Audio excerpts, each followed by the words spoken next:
que j'adore faire avec eux pour leur rappeler, surtout la petite pour tout vous dire, hein, pour leur rappeler les bases de tout ce qu'on voit en classe. La première des choses que je vais vous demander, c'est de choisir dans votre esprit un chiffre entre 1 et 9.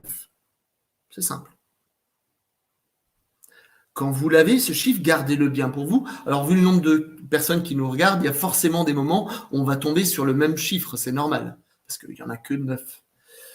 Une fois que vous l'avez, ce chiffre, je vais vous demander de le multiplier par 9. Autant, on a fait choisir un chiffre, on le multiplie, donc vous le multipliez par 9. Je vous laisse le temps pour certains de prendre votre portable ou votre calculatrice pour trouver le résultat.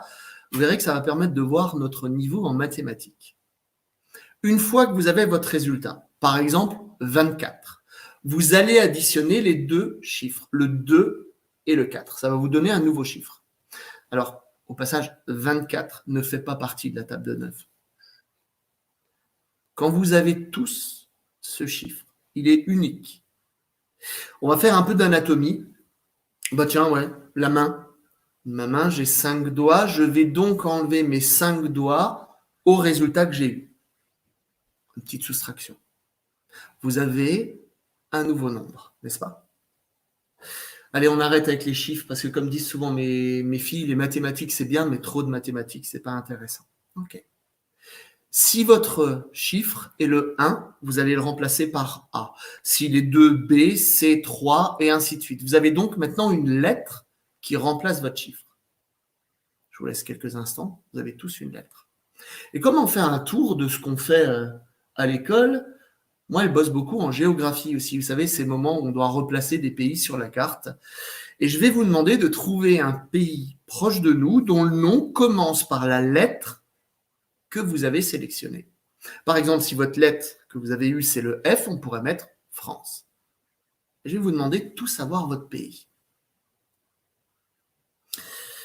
On a fait des maths, on a fait de la géo, on a fait de l'anatomie. Comme on a bien bossé, c'est l'heure du goûter, je vous propose. Donc, ce qu'on va faire, c'est qu'on va prendre un fruit, mais pas n'importe quel fruit. Le fruit, la lettre qui démarre ce fruit, la première lettre de ce fruit, va commencer par la dernière lettre du nom du pays que vous avez eu. Si, par exemple, c'était la France, ce serait le E, et vous sélectionnerez un fruit qui commence par E. Par exemple, églantine. Pourquoi pas manger des églantines? Donc, vous avez tous votre chiffre, vous avez tous votre lettre, vous avez tous votre pays, et maintenant, vous avez tous un fruit. Alors, on va se concentrer et on va voir à quel moment, à travers la webcam, on a pu un peu vous influencer avec Joël.